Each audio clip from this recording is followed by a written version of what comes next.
Okay, so this is something I've been like really wondering about. Okay. It's Fortnite. Hmm.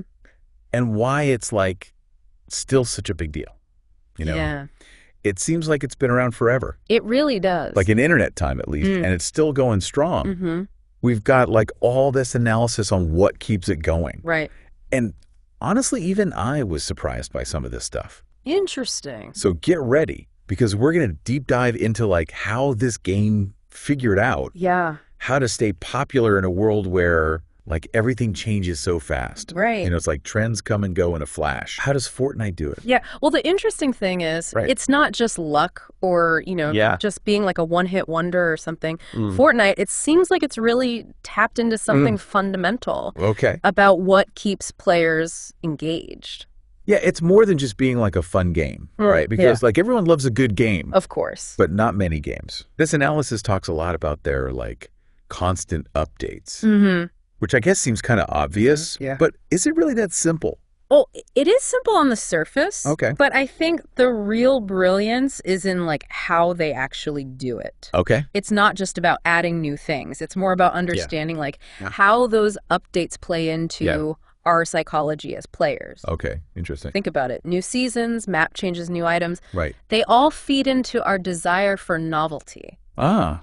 That, that fear of missing out feeling. Yeah, totally. It's almost like they've figured out how to hack our brains Wow. to keep us coming back for more. So it's less about the actual content Exactly. and more about how it makes players feel. It's all about the feeling. That's pretty clever. Right.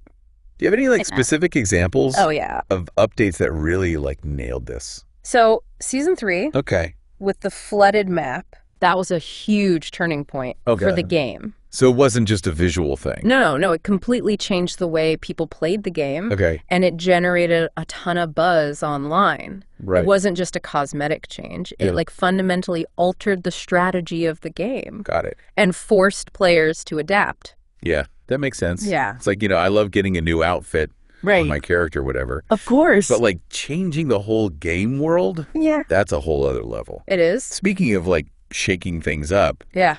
this creative mode Right. seems like a whole different thing. This is where Fortnite goes beyond just being a game. Okay. It becomes like a platform.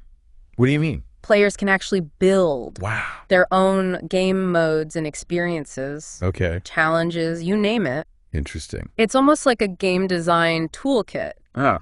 but it's in the hands of millions of players. Building forts here. Yeah. Like people are making, Totally unique stuff. really? Oh, yeah. There are escape rooms, racing games, What? even recreations of classic video games, all built within Fortnite. That's crazy. And the game like actively encourages this creativity. Okay. They host contests, they highlight community creations. So they're really like embracing that whole They are. user-generated content thing. It's a brilliant way to tap into that wave Yeah. that we see on platforms like YouTube and Twitch. So you're telling me Fortnite is where anyone can be a creator?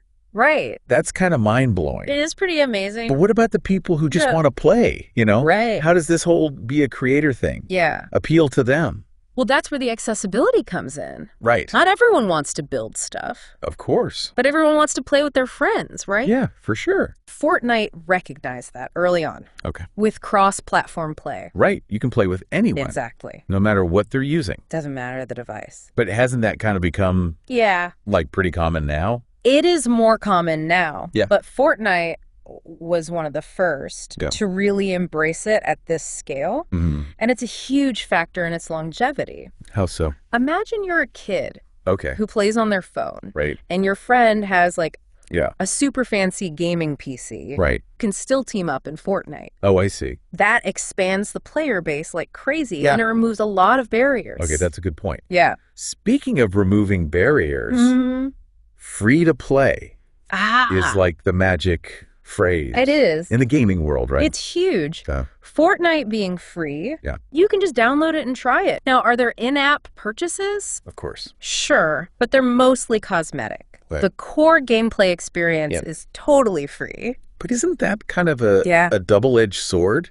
It can be. Because I've seen some free-to-play games Right. that are like basically designed. Oh, yeah. You feel like you have to spend money. Yeah, exactly. Yeah. How does Fortnite avoid that trap? By offering a genuinely enjoyable experience in the free version. Got it. You never feel like you're hitting a paywall to progress or to have fun. That's good. And that's crucial for maintaining a healthy player base. For sure. Both the free players and the ones who choose to spend. Yeah, that's smart. Yeah. It's like a try before you buy model. Exactly. So we've got constant updates. Right. Creative freedom, accessibility. Yes. But even the most dedicated players can get bored eventually. Right? Eventually. What keeps things exciting? Yeah. In the long run. Events and collaborations, my friend. Right. Fortnite is the king of this. Really? They've partnered with everyone from Marvel to Ariana Grande, creating limited time events, in-game concerts, special game modes. So it's like... It's a constant injection of novelty and hype. Right. Keeps things fresh. Oh, yeah. I remember that Travis Scott concert. Oh, yeah.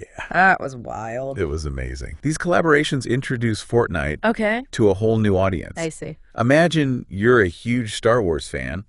And suddenly there's a Star Wars event in your favorite game. Right. You're going to check it out, right? Of course.